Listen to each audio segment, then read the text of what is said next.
Hello, I'm Dana. Welcome back to my channel. If you're new here, welcome. I just wanted to pop on to chat. I am in my car once again. It's chilly, so hopefully you can hear me. It is cold in the D. It's been a week since I put my book out, 7 Years to Surrender, My Journey to Faith. And I've received amazing feedback. Just blown away by the feedback that I have received. I'm not going to go into it today, but so I'm excited to be on this side of actually publishing my book. I don't think it's quite set in all the way. I say that because I'm just still moving forward. I'm still working on promoting my book and thinking about different ideas of coming on to talk about it and discuss it. And so that's what brought me on today. I wanted to come on and actually start reading my book chapter by chapter, and then actually giving kind of like the backstory, kind of looking back or looking at it from this perspective of actually putting it out, talking about my secrets, my hidden places that I never planned to uncover, and to actually be confident and courageous enough, because I do realize that it was a huge step regardless of how many people purchase the book. I know it's going to impact my life in ways that I can't even imagine. I don't think there's a lot of us that are willing to tell our secrets, especially in book form, and put it out for the world to see and judge, basically. But I'm free. That's the thing about exposing the secret, those hidden secrets that we felt like we were going to take to the grave, or we felt like nobody needs to know. Things are coming out. There's a new level of transparency happening, and I don't know where this book is going to take me, but I'm here now. It still feels surreal that I actually put a book out, but I'm still excited, and I'm still walking by faith. So yeah. So I was thinking about how I love watching the playback of a movie where the editor or the producer would talk about the making of the movie. I love knowing the backstory and the mindsets that went into producing a movie. And so basically that's what I'm going to do today, is kind of read it chapter by chapter and give my perspective from this viewpoint of actually having it done and looking back at where I was when I was writing the specific chapter. So yeah, I hope you enjoy. 7 Years to Surrender, My Journey to Faith. Chapter 1, New Year's Eve 2022. Tim and I decided to get a room for the night. Nothing fancy, just a low-key New Year's Eve like we usually do. Honestly, I don't think we've ever done anything super exciting for New Year's Eve. A few years back, we got a room at Weber's in Ann Arbor, and that felt special enough. This time, we chose the Baronet Renaissance near 12 Oaks Mall in Novi, Michigan. We had only stayed there once before, but we loved it. The classy, cozy vibe, warm lighting, and elegant decor felt like a little oasis. I needed a break. So I went to the room right at check-in, which was 3 p.m. Tim joined me after he got off work. We planned to write out our goals for 2023, something we'd only done once or twice before and had never really made into a habit. When Tim brought it up, I was on board. The hotel had a restaurant attached to it where we had eaten several times before. The restaurant grew much of its food, and it served one of the best burgers we ever had. It was a more upscale establishment, but not overpriced. The hotel had 4 levels, and I always requested a room on the highest floor available. I can't stand the sound of people walking above me. Our room faced the courtyard, which was empty.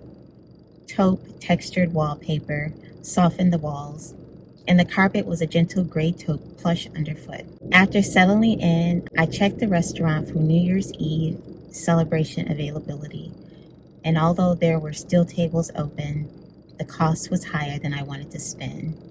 I decided to order takeout from a local restaurant, one we had tried a few times before. The food had been decent, though not memorable, but I went with it anyway because I wanted something different, and it had been a while since we'd last eaten there. I called in my order and drove to pick it up. I considered having it delivered, but once again, I didn't want to spend the extra money. It was a 15-minute drive from the hotel. I ordered the nachos, and Tim ordered a burger. Tim still hadn't made it to the hotel when I got back, so I ate my food alone. When I opened my nachos, they looked extra messy. Sure, I can look past the way something looks, but when I tasted them, it only got worse. They were too salty. I started to think I had made the wrong decision. On a scale of 1 to 10, this was a 3. As I settled into the room, I felt very tired. As I said, I was overdue for a shut-off. As an introvert, I need and love time to myself. I never realized I was an introvert until I got married. More on that later. I started to mull things over and reflect, which wasn't really my thing. Once one year came to a close, I was ready to move to the next. I wasn't a reflector. I felt like I lived my life intentionally, doing everything that felt good to me in the moment. But that day, I reflected. I thought about us possibly getting our dream home that year. I ended up making a video that addressed what had been going on recently, how I was feeling mentally, and my expectations for the upcoming year. I talked about having a word for the year to set my intentions, even though I had never personally said a word or phrase for myself. That word was surrender. I had in my mind that I wanted to surrender to being a better stepmom, but I had no idea what surrendering was going to look like. That was all I had. I had been a stepmom for 7 years, and I was tired. I was so used to pushing through, I was almost numb. God had also put it on my heart to go through the Bible again that year. The first time I had ever done that was back in 2014. I think I tried to do it again in 2015, but I wasn't feeling it. And then 2015 it blew up on me. We'll get to that later. Just before 8 p.m., Tim arrived. I was already drifting off when he got in and cleaned up. We climbed into bed and went over our goals quietly together before sleep pulled us under. It was simple, imperfect, and somehow exactly what I needed to start the new year.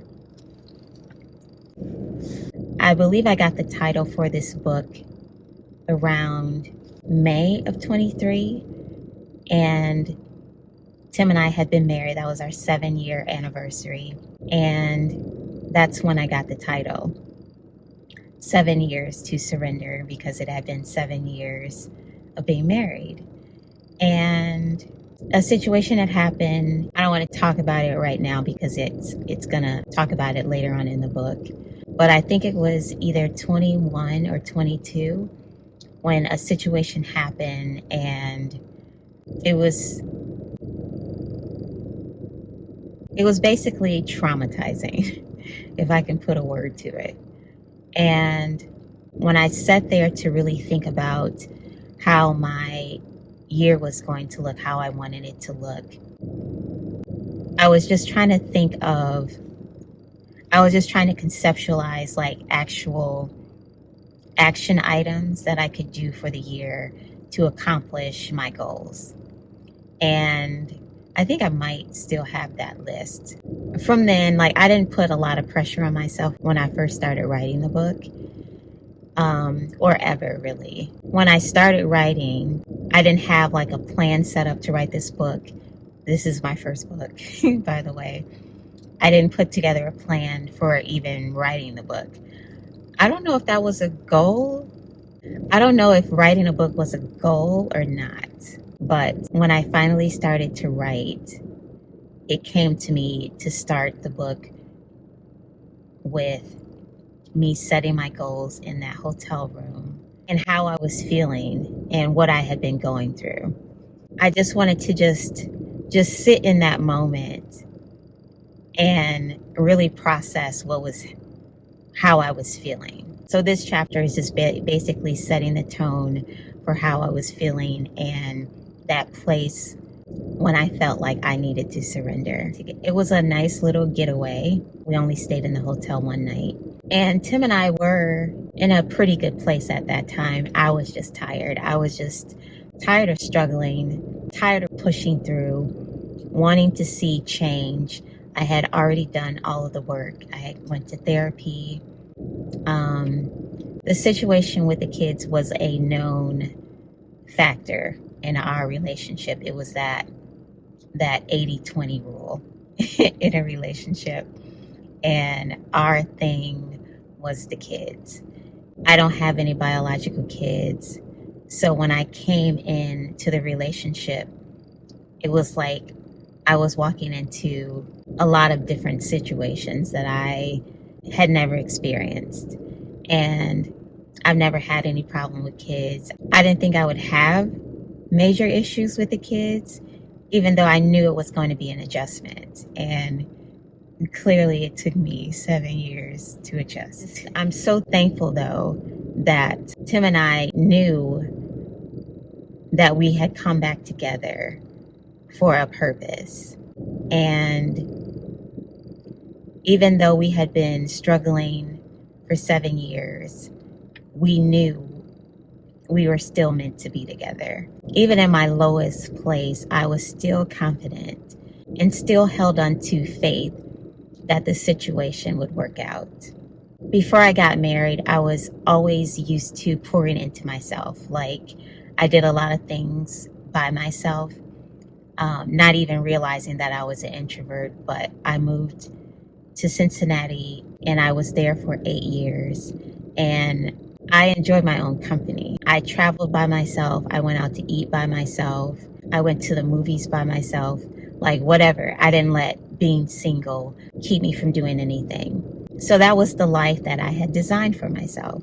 And so when Tim and I got married and I had to adjust to everything new and I had to move back to Michigan, I was still even processing my healing because I had went through breast cancer treatments the year prior.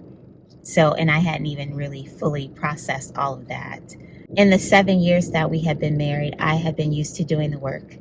I was even used to actually looking at myself, like, what can I do in this situation to make it better? So yeah, so as the book unfolds, I'll break down like how I got here, basically, and all of the different things that got me to actually write a book. And it wasn't just the surrender to being a stepmom, but it was a surrender to what is really, and surrender to ministry, a surrender to being in a household with a new husband and 3 kids. So it was all of it. And this book has been a pivotal part of my healing. I understand more and more that I had to use my voice in writing this book. But not only that, I had to put my voice to my voice, if that makes sense. And so that's why I am here now to read my book and put my voice to my words. So that's the first chapter. I think that's all that I wanted to discuss about it. Yeah. Thanks for watching. Thanks for being here. I welcome any feedback, just as long as it's respectful. I'm here to share, but I'm also here to receive feedback. Thanks for watching, and I'll see you soon.